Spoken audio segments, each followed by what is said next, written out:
Hello friends, मेरा नाम है मोहित गुप्ता और आप देख रहे हैं ई टैक्स हेल्पलाइन।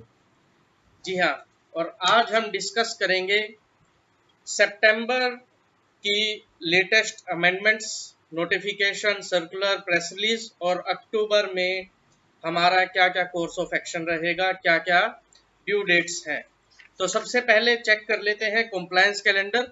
जो रेगुलर कॉम्प्लायंस की हमारी डेट्स हैं, टीडीएस, टीसीएस, जीएसटी में टीडीएस, टीसीएस, जीएसटीआर 1, जीएसटीआर 3 उसके अलावा जो इस महीने अक्टूबर में स्पेशल अटेंशन है वो है CMP 08, जो क्वार्टरली फाइल करना होता है कंपोजिशन टैक्स पेयर को। सो क्वार्टर 2 के लिए 18 अक्टूबर 2020 CMP 08, उसके बाद 25 अक्टूबर 2020 ITC 04, quarter 2 financial year 2020-21। ITC 04 दोस्तों लगता है जॉब वर्क के केस में, अगर प्रिंसिपल मैन्युफैक्चरर जॉब वर्कर को माल भेजता है या वापस आता है तो प्रिंसिपल मैन्युफैक्चरर को ITC 04 फाइल करनी होती है। ITC 04 17, 18 और 18-19 फाइनेंशियल ईयर के लिए गवर्नमेंट ने एग्जेम्प्ट कर दी थी, माफ कर दी थी, लेकिन 19-20 फाइनेंशियल ईयर ऑनवर्ड्स वो बिल्कुल वैलिड है। उसके बाद आ जाते हैं 31 अक्टूबर 2020 पे। 31 अक्टूबर 2020 बड़ा हॉट दिन होने वाला है। Income tax audit for assessment year 2020-21 की ड्यू डेट है। इनकम टैक्स ऑडिट की अगर बात करें तो एनजीओज के लिए 10B, नॉर्मल बिजनेस के लिए 44AB। इसके बाद दोस्तों 31 अक्टूबर जो है वो GSTR 1 की भी लास्ट डेट है क्वार्टर 2 के लिए। जो क्वार्टरली टैक्स पेयर हैं उनके लिए क्वार्टर 2 फाइनेंशियल ईयर 2020-21 के लिए GSTR 1 की लास्ट डेट है। देन साथ के साथ फाइनेंशियल ईयर 18-19 के GST ऑडिट और annual return means GSTR 9 and 9C की भी एक्सटेंडेड लास्ट डेट है 31 अक्टूबर 2020। और लास्टली फाइनेंशियल ईयर 2019-20 की GSTR 4 जो एनुअली कंपोजिशन डीलर को रिटर्न भरनी थी, कंपोजिशन टैक्स पेयर को जो रिटर्न भरनी थी एनुअली GSTR 04, उसकी भी लास्ट डेट 31 अक्टूबर है। तो आप अपना काम का शेड्यूल अकॉर्डिंगली बना लीजिएगा, क्योंकि इनकम टैक्स और GST दोनों ही पॉइंट्स के लिए 31 अक्टूबर बड़ा अहम होने वाला है। देन फ्रेंड्स, अब हम डिस्कस करते हैं कि GST में क्या अमेंडमेंट्स हुई हैं और क्या आपका कोर्स ऑफ एक्शन रहेगा अक्टूबर में। हम सब जानते हैं कि GST को आए 3 साल से ज़्यादा हो गया है, लेकिन सैफ के लड़के तैमूर की तरह GST भी हमेशा सुर्खियों में बना रहता है। सितंबर के लास्ट वीक में गवर्नमेंट ने एक के बाद एक बहुत सारे सर्कुलर नोटिफिकेशन और आजकल ट्विटर के थ्रू भी गवर्नमेंट इंटीमेट करती है, तो बड़ी सारी डिटेल्स आई हैं। एक साथ एक के बाद एक हम डिस्कस करते हैं जो इम्पोर्टेंट डिटेल्स हैं। सबसे पहली एग्जेम्पशन मिल गई है एक्सपोर्ट फ्रेट के ऊपर 30 सितंबर 2021 तक। जैसा कि हम सबको पता है कि एक्सपोर्ट पे जो फ्रेट पे होता है, जब आप इंडिया से बाहर गुड्स एक्सपोर्ट करते हैं, और वो जो फ्रेट है उसके ऊपर GST में एग्जेम्पशन है। तो वो एग्जेम्पशन अभी कंटिन्यू कर दी है 1 साल के लिए, और अब 30 सितंबर 2020 से बढ़ा के 30 सितंबर 2021 तक उसे कर दिया गया है। वाइड नोटिफिकेशन नंबर 4/2020 डेटेड 30 सितंबर 2020। पेरेंट नोटिफिकेशन जो इसकी है वो है 12/2017 सेंट्रल टैक्स रेट डेटेड 28 जून 2017। दूसरा दोस्तों, जैसा कि हम सबको पता है कि फाइनेंशियल ईयर 18-19 की GSTR 9 और 9C की जो ड्यू डेट थी वो 30 सितंबर थी। लास्ट दिन 30 सितंबर को गवर्नमेंट ने उसे बढ़ाकर 31 अक्टूबर कर दिया है। इंडिकेशन बड़ा क्लियर है गवर्नमेंट की तरफ से कि शायद ये लास्ट एक्सटेंशन हो, और इसके बाद शायद 9 और 9C फाइनेंशियल 18-19 के लिए दोबारा एक्सटेंशन देने के लिए गवर्नमेंट शायद मूड में नहीं है। तो आप प्लीज अपना GSTR 9 और 9C फाइनेंशियल 18-19 का अकॉर्डिंगली प्लान कर लीजिएगा, क्योंकि गवर्नमेंट ने लिमिट भी जो है 9 की 2 करोड़ और 9C की 5 करोड़ की है, जिसकी वजह से मैक्सिमम टैक्स पेयर्स उसके प्रीव्यू से पहले ही बाहर हो चुके हैं। इसके अलावा 9 और 9C में बड़े सारे कॉलम्स, बड़ी सारी टेबल्स को पहले ही ऑप्शनल कर दिया गया था। अब आ जाते हैं दोस्तों GSTR 10 के ऊपर। मुझे लग रहा है कि जब से कोविड आया है गवर्नमेंट ने हर कानून के अंदर कहीं ना कहीं एक सेटलमेंट स्कीम चलाने की कोशिश की है। हमने LLP सेटलमेंट स्कीम देखी, कंपनी फ्रेश सेटलमेंट स्कीम देखी, उसी तरीके से गवर्नमेंट GSTR 10 के लिए भी एक स्कीम लेके आई है, लेट फीस वेवर स्कीम, जिसमें गवर्नमेंट कहती है कि अगर आपने अपनी GSTR 10 टाइमली नहीं भरी है और अभी भी अगर आपकी पेंडिंग है तो आप 22 सितंबर 2020 से लेकर 31 दिसंबर 2020 के बीच में भर दीजिए। आपकी जो मैक्सिमम लेट फीस लगेगी वो 250 रुपये CGST, 250 रुपये SGST लगेगी। लेकिन अगर आप मैक्सिमम लेट फीस के साथ पे कर चुके हैं तो फिर आपको इसको देखने की जरूरत नहीं है। जो आप दे चुके हैं वो दे चुके हैं, उसमें वापसी की उम्मीद आप बिल्कुल भी मत रखिएगा। तो GSTR 10 उन लोगों को भरनी होती है जो अपना GST रजिस्ट्रेशन सरेंडर करते हैं। तो अगर आपने GST रजिस्ट्रेशन सरेंडर किया है और उसके बाद GSTR 10 अपनी फाइल नहीं की है तो ये एक लास्ट अपॉर्चुनिटी है, आप अपनी GSTR 10 भरिए minimum penalty, minimum late fee के साथ। सिमिलर स्कीम दोस्तों GSTR 4 के लिए आई है। जैसा कि हम सबको पता है, फाइनेंशियल ईयर 17-18 और 18-19 में GSTR 4 क्वार्टरली जाती थी कंपोजिशन टैक्स पेयर के लिए। फाइनेंशियल ईयर 2019-20 ऑनवर्ड्स जो है वो एनुअल बना दी गई थी। तो GSTR 4 जिसकी जुलाई 17 से लेके और मार्च 19 के बीच की है, जिसकी GSTR 4 जो क्वार्टरली जाती थी, और वो उसकी अगर पेंडिंग है तो वो 250 रुपये CGST और 250 रुपये SGST की लेट फीस के साथ उसको भर सकता है 22 सितंबर 2020 से लेके 31 अक्टूबर 2020 तक। नोटिफिकेशन नंबर दोस्तों 67 of central tax, 67/2020 of central tax dated 21 सितंबर 2020। तो ये कंपोजिशन टैक्स पेयर के लिए एक बेहतरीन मौका है। इसके बाद आ जाते हैं ई इनवॉइसिंग के ऊपर। सो फाइनली ई इनवॉइसिंग एप्लीकेबल हो गया है। 30 सितंबर को भी लेट नाइट ड्रामा चला, कुछ ट्वीट्स आए कि एक्सपोर्ट की टर्नओवर को भी जो है अब ई इनवॉइसिंग में कवर किया जाएगा। तो जो एक्सपोर्टर सोच रहे थे कि हम ई इनवॉइसिंग में नहीं आते, वो एक ट्वीट के जरिए इनवॉइसिंग में ऑटोमेटिकली कवर कर दिए गए। दूसरा एक और क्लैरिफिकेशन आई कि 500 करोड़ की जो एग्रीगेट टर्नओवर है वो फाइनेंशियल ईयर 17-18 ऑनवर्ड्स देखनी है, जो मुझे लग रहा है क्लैरिफिकेटरी टर्नओवर है, क्योंकि पहले ये क्लियर नहीं था कि 500 करोड़ की टर्नओवर कौन से साल से चेक करनी है। ई इनवॉइसिंग दोस्तों 1 अक्टूबर 2020 से पूरे देश में लागू हो गया 500 करोड़ से ऊपर की एग्रीगेट टर्नओवर के अलावा। लेकिन उसमें भी गवर्नमेंट ने साथ के साथ थोड़ा सा रिलैक्सेशन दिया है। रिलैक्सेशन ये दिया है कि सबसे पहले तो आपको 1 महीने के लिए अगर आप ई इनवॉइसिंग लागू नहीं कर पाते तो उसके लिए आपको रिलैक्सेशन दे दी गई है। तो 1 नवंबर 2020 से फुल फ्लैश्ड ई इनवॉइसिंग आपका लागू हो जाएगा। दूसरा जो B2C सप्लाईज है, जो एंड कंज्यूमर सप्लाईज है आपकी इनवॉइसिंग में, उनका आपको QR कोड निकालना था।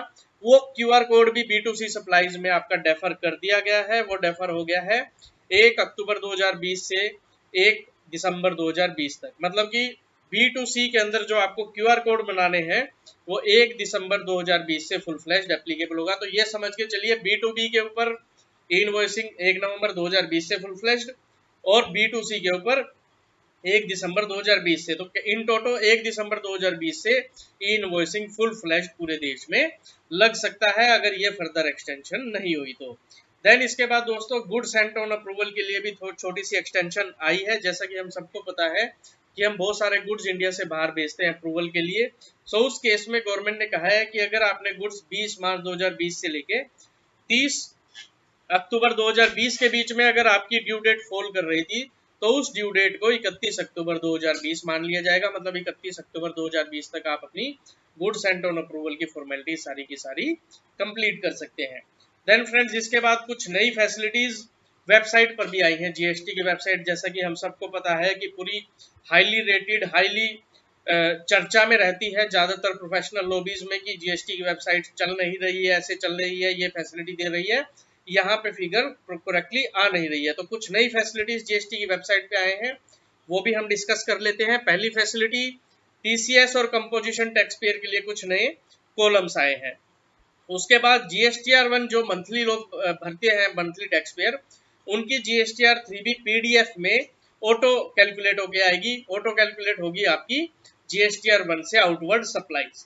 सो GSTR 1 से आउटवर्ड सप्लाईज जो है 3B में आपकी, वो ऑटो कैलकुलेट होंगी PDF में। तो वो PDF डाउनलोड कीजिए और 3B के अंदर उस फिगर को आप फिल कर दीजिए अगर आपकी उस मंथ में कोई और एडजस्टमेंट नहीं है।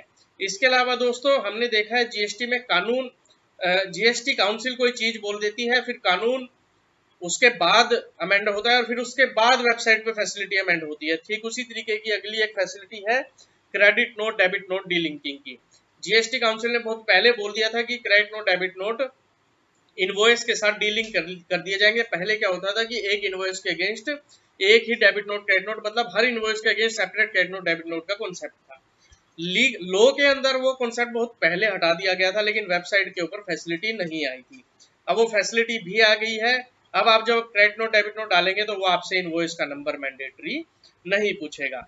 देन इसके बाद दोस्तों, जैसा कि हम सबको पता है कि गवर्नमेंट ने पहले तो कहा था कि नई जीएसटी की रिटर्न आएंगी जिसमें एनेक्स्टर 1 एनेक्स्टर 2 होगा, लेकिन फिर गवर्नमेंट ने ट्वीट किया कि साहब ये जो नई रिटर्न आ रही है उनको आप डाल दीजिए ठंडे बस्ते में, कूड़े में, वो रिटर्न अब हम नहीं निकालेंगे। हालांकि उसका ट्रायल रन हो चुका था, सॉफ्टवेयर बन चुके थे, लोगों ने करोड़ों रुपए इन्वेस्ट कर दिए थे, लेकिन गवर्नमेंट ने मन बनाया कि नहीं, नई रिटर्न नहीं लेके आनी। उन्होंने फिर उसके बाद मन बनाया कि अब जीएसटीआर 2 भी आएगा, जहां पे आपकी परचेज और आपका आईटीसी रिकॉन्साइल करेंगे।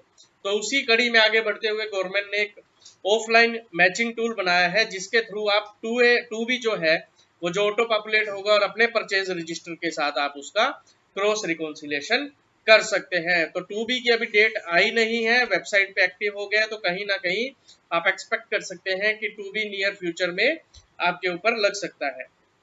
तो फ्रेंड्स, ये सारी की सारी चर्चित चीजें थी जीएसटी के अंदर। और भी बड़ी सारी छोटी अमेंडमेंट्स हैं जिनको हमने टच नहीं किया है। अब आ जाते हैं इनकम टैक्स के ऊपर।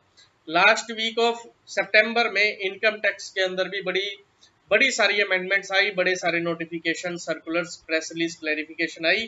सबसे पहले तो इनकम टैक्स रूल्स अमेंड हुए, 22nd अमेंडमेंट आई, जिसके अंदर 3CD के फॉर्मेट में कुछ चेंजेस आए, 3CEB के फॉर्मेट में कुछ चेंजेस आए और ITR 6 के फॉर्मेट में कुछ चेंजेस हुए हैं। इसके अलावा कुछ नए फॉर्म्स भी इंट्रोड्यूस हुए हैं, form 10(1)E, form 10(1)F। Then friends, government ने एक ऑर्डिनेंस पहले निकाला था, जिसका अब इन्होंने पार्लियामेंट से बिल एक्ट पास करवाया है, the taxation and other laws relaxation and amendment of certain provisions act 2020। जब ये एक्ट पार्लियामेंट में जब ये बिल पार्लियामेंट में पेश हुआ था और उसके बाद जब एक्ट बना तो बड़ी सारी गर्माहट थी कि साहब 18-19 फाइनेंशियल ईयर की डेट बढ़ा के 31 मार्च कर दी गई है, फाइनेंशियल ईयर 19-20 की डेट बढ़ा के 31 मार्च कर दी गई है। कहीं ना कहीं उस ऑर्डिनेंस की इंटरप्रिटेशन में लोगों में कंफ्यूजन थी। ये बड़ा क्लियर हो गया अब कि उस ऑर्डिनेंस के थ्रू कोई भी टैक्स पेयर को रिलीफ नहीं दिया गया है। वो उस ऑर्डिनेंस के थ्रू गवर्नमेंट ने जितनी भी डेट्स बढ़ाई हैं वो अपनी सहूलियत के लिए बढ़ाई हैं। तो आप प्लीज उस ऑर्डिनेंस को जब पढ़ें तो प्लीज ध्यान से इंटरप्रेट कीजिए, कोई भी मिस इंटरप्रिटेशन आपको गलत डिसीजन के ऊपर लेके जा सकती है। देन दोस्तों, असेसमेंट ईयर 2019-20 की डेट सरप्राइजिंगली गवर्नमेंट ने बढ़ा के 30 सितंबर 2020 से 30 नवंबर 2020 कर दी है। इसका एक पर्टिकुलर ऑर्डर आया है और फ्रेंड्स, ये सरप्राइजिंगली इसलिए है क्योंकि टैक्स पेयर्स की डिमांड नहीं थी, गवर्नमेंट ने अपनी तरफ से बढ़ाया। इसमें मेरा ये लॉजिक है कि शायद गवर्नमेंट लिटिगेशन को कम करना चाहती है और कंप्लायंस विंडो के थ्रू टैक्स पेयर से ज्यादा सेल्फ वॉलंटरी रिटर्न फाइल करवाना चाहती है। जैसा कि हम सबको पता है कि गवर्नमेंट ने कंप्लायंस पोर्टल भी बनाया है और लोगों को, हाई वैल्यू ट्रांजेक्शन वालों को SMS और ईमेल भी जा रहे हैं। तो कहीं ना कहीं गवर्नमेंट चाहती है कि वो हाई वैल्यू ट्रांजेक्शन वाले अपनी रिटर्नें भर दें, ताकि गवर्नमेंट को फिर उनका केसेस स्क्रूटनी में ना खोलना पड़े। देन फ्रेंड्स, जिसके बाद फेसलेस अपील की फुल फ्लैश स्कीम गवर्नमेंट ने उसका पूरा व्हाइट पेपर निकाल दिया है, स्कीम लॉन्च हो गई है, उसका स्कीमा भी निकल गया है। तो अब कमिश्नर अपील लेवल पर जो आपकी अपील होगी वो कंप्लीटली फेसलेस होगी। सो फेसलेस अपील की स्कीम आ गई है, प्रोसीजर आ गया और उसकी की सारी अथॉरिटीज गवर्नमेंट ने एक्सप्लेन कर दी है। नोटिफिकेशन नंबर 76, 77 एंड 80, ये 3 नोटिफिकेशन इनकम टैक्स की 2020 की आप पढ़िएगा, इससे आपको पूरी फेसलेस असेसमेंट स्कीम का पता लग जाएगा। हम कोशिश कर रहे हैं इसके ऊपर एक सेपरेट पेपर भी निकालें। देन फ्रेंड्स, गवर्नमेंट ने एक सर्कुलर निकाला था, एक प्रेस रिलीज निकाली थी, जिसके थ्रू उन्होंने बताया था कि फाइनेंशियल ईयर 2020-21 में जो स्क्रूटनी के केसेस निकलेंगे वो केसेस का क्राइटेरिया क्या होगा, उसका एक ऑर्डर निकाला था। जैसा कि हम सबको पता है कि असेसमेंट के शॉर्टलिस्टिंग ऑफ केसेस की लास्ट डेट 30 सितंबर 2020 रहती है।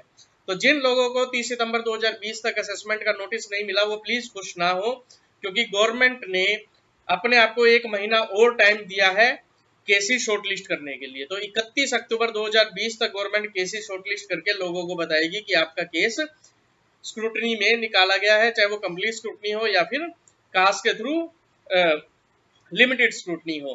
तो उसका एक पूरा सर्कुलर आया है, उस सर्कुलर के थ्रू आप पूरी सॉरी गाइडलाइंस आई है उसकी, उस गाइडलाइंस के थ्रू आप समझ सकते हैं कि क्या नया क्राइटेरिया गवर्नमेंट ने दिया है। इसके बाद 26 AS, गवर्नमेंट 26 AS के पीछे बुरी तरह पड़ चुकी है। पहले उन्होंने STF की बहुत सारी इंफॉर्मेशन 26 AS में डालने की बात की थी, अब साथ के साथ उन्होंने कहा है कि GST की टर्नओवर भी 26 AS में डलेगी। और मैं आपको बता देता हूँ 26 AS is a very very successful form जिसके थ्रू गवर्नमेंट टैक्स इवेजन को बड़े इजीली कैच कर पाती है AIR की रिपोर्टिंग के थ्रू। सो गवर्नमेंट ने डिसाइड किया है कि एक महीने की जो टर्नओवर है वो 3 महीनों के बाद 26 AS में अपडेट हो जाएगी। अगर हम मसलन उदाहरण ले तो सितंबर 20 की टर्नओवर जो है वो जनवरी 21 के अंदर आपकी 26 AS में अपडेट हो जाएगी। तो किसी तरीके से गवर्नमेंट GST के डाटा को इनकम टैक्स से लिंक करके टैक्स की चोरी को रोकना चाहती है। देन फ्रेंड्स इसके बाद आया TCS।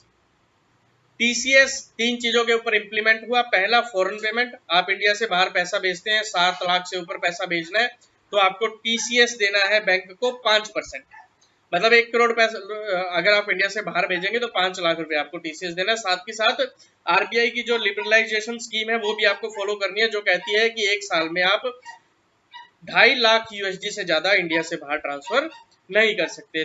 दूसरा दोस्तों, ई-कॉमर्स एग्रीगेटर के ऊपर TCS की लायबिलिटी आई, 1% TCS उसको कलेक्ट करना है सेलर से। और तीसरा जो बहुत ज्यादा चर्चा में रहा वो रहा TCS on sale of goods. तो जिनकी टर्नओवर 10 करोड़ से ज्यादा है उनको TCS कलेक्ट करना है अपने बायर से, अपने डेटर से, जो 50 लाख से ऊपर 1 साल में पेमेंट आपको करते हैं। इस पूरी स्कीम के ऊपर हम एक सेपरेट वीडियो बनाने की सोच रहे हैं और इसके ऊपर सेपरेट एक पेपर भी, जर्नल भी निकालने की सोच रहे हैं। तो वहां पे इसका डिटेल में डिस्कशन करेंगे, इसकी सारी क्वेरीज को टेकअप करेंगे। ये बहुत ही ज्यादा इंपॉर्टेंट है।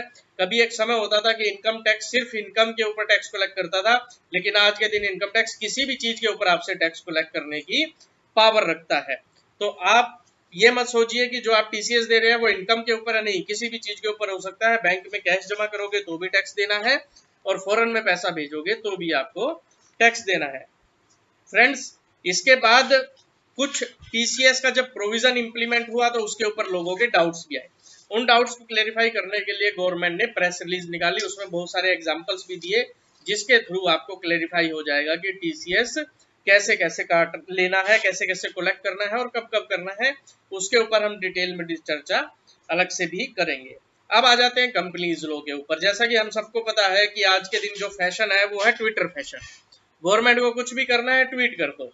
अब गवर्नमेंट ये एक्सपेक्ट करती है कि आज के दिन हर प्रोफेशनल टैक्सपेयर सिर्फ ट्विटर पे लाइव रहता है और वो फॉलो करता है गवर्नमेंट के मिनिस्ट्री ऑफ फाइनेंस के सारे हैंडल्स को। लेकिन surprisingly ministry of corporate affair का कोई भी ऑफिशियल ट्विटर हैंडल नहीं है, जिसकी वजह से इस बार हमारी फाइनेंस मिनिस्टर को, निर्मला सीतारमन जी को, अपने ऑफिशियल हैंडल से कुछ कॉर्पोरेट लॉ की अमेंडमेंट्स के बारे में ट्वीट करना पड़ा। तो मुझे ऐसा लग रहा है पर्सनली कि बहुत जल्दी ही MCA का भी शायद एक ट्विटर हैंडल ऑफिशियल आ जाए। तो ट्वीट क्या किया दोस्तों, कुछ नई रिलैक्सेशंस कॉर्पोरेट लॉ में भी मिली रिटर्न फाइलिंग के लिए। क्विकली देख लेते हैं 3-4 रिलैक्सेशन। पहला, आप VC के थ्रू, OAVM के थ्रू EOGM कर सकते हैं, special resolution, orderly resolution pass कर सकते हैं। कब तक? 31 दिसंबर 2020 तक। यह है जर्नल सर्कुलर नंबर 33/2020। देन उसके बाद आपका जो मॉडिफिकेशन ऑफ चार्ज है उसके लिए भी रिलैक्सेशन आई है कि 31 दिसंबर 2020 तक आप मॉडिफिकेशन ऑफ चार्ज अपना फाइल कर सकते हैं, लेट फीस आपके ऊपर नहीं लगेगी। Journal circular number 32/2020। उसके बाद LLP सेटलमेंट स्कीम जो 30 सितंबर 2020 को खत्म हो रही थी उसको बढ़ाकर 31 दिसंबर 2020 कर दिया गया है, जर्नल सर्कुलर नंबर 31/2020।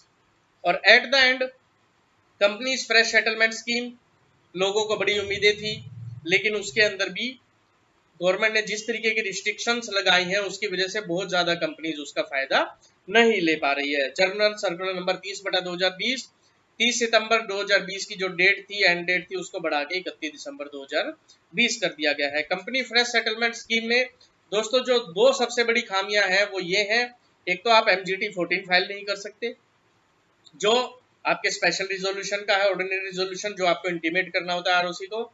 और दूसरा, जो डायरेक्टर्स डिस्क्वालीफाइड हो चुके हैं, जो कंपनीज डिस्क्वालीफाइड हो चुकी हैं, जिन कंपनीज को स्ट्राइक ऑफ कर दिया था गवर्नमेंट ने फाइलिंग ना करने की वजह से, वो इसका फायदा नहीं ले सकते। और बहुत मेजोरिटी पोर्शन जो है दोस्तों वो इन्हीं लोगों का है। लेटेस्ट में केरला हाई कोर्ट ने एक जजमेंट दी है जिसमें उसने गवर्नमेंट को, आरओसी को डायरेक्ट भी किया है कि कंपनी फ्रेश सेटलमेंट स्कीम का मतलब यह है कि हर कंपनी को fresh start, company fresh start scheme का मतलब यह है कि हर कंपनी को फ्रेश स्टार्ट होने का अधिकार आप दे रहे हैं, एक अपॉर्चुनिटी आप दे रहे हैं। तो उसमें आप उन कंपनियों को वंचित नहीं रख सकते, उन डायरेक्टर्स को वंचित नहीं रख सकते जो डिस्क्वालीफाई हो गए हैं उन कंपनियों के डायरेक्टर होने की वजह से जिन्होंने अपनी लगातार 3 साल की फाइलिंग नहीं की थी। वो कंपनियां जिसको गवर्नमेंट ने ऑटोमेटिकली स्ट्राइक ऑफ कर दिया था, उन कंपनियों को दोबारा रिवाइवल का यहाँ पे चांस नहीं दिया था गवर्नमेंट ने। तो केरला हाई कोर्ट ने सरप्राइजिंगली इसके ऊपर एक जजमेंट दी है और उसने गवर्नमेंट को बोला है कि इन कंपनीज को और इन डायरेक्टर्स को भी चांस देना चाहिए। तो एक नए तरीके का मुझे लग रहा है एक विवाद, एक नई तरीके की चर्चा शायद शुरू हो जाए। और अगर किसी तरीके से उन कंपनीज और उन डायरेक्टर्स को अगर चांस मिला रिवाइवल का, तो मुझे लगता है कि ये स्कीम फिल हाईली सक्सेसफुल हो जाएगी। मेरा गवर्नमेंट के ये से यही रिक्वेस्ट है कि एटलीस्ट MGT 14 को तो इसके अंदर स्ट्रेट प्रोसेस के थ्रू आप एक्सेप्ट कीजिए, अदरवाइज बहुत सारी कंपनीज जो है इस स्कीम का बेनिफिट नहीं ले पा रही है। तो फ्रेंड्स, ये था सारा का सारा सितंबर की जो आपकी लेटेस्ट न्यूज आई है GST की, इनकम टैक्स की और ROC की, उसके बारे में, और अक्टूबर में आपका क्या कोर्स ऑफ एक्शन है। ये सारा का सारा जो मैंने आपके साथ डिस्कस किया, इसका हमने एक ई-जर्नल भी निकाला है। उस ई-जर्नल का लिंक जो है नीचे वीडियो में है, आप प्लीज उस लिंक को पे क्लिक कीजिए। PDF में आपको वो जर्नल मिलेगा, उस जर्नल को पढ़िए। मुझे लगता है जर्नल में अच्छी सारी इन्फॉर्मेशन है। आपको कोई भी क्वेरी होती है आप प्लीज हमें अप्रोच कर सकते हैं। वीडियो आपको अच्छी लगे please like the video, please subscribe the channel, please share the video. Thank you friends.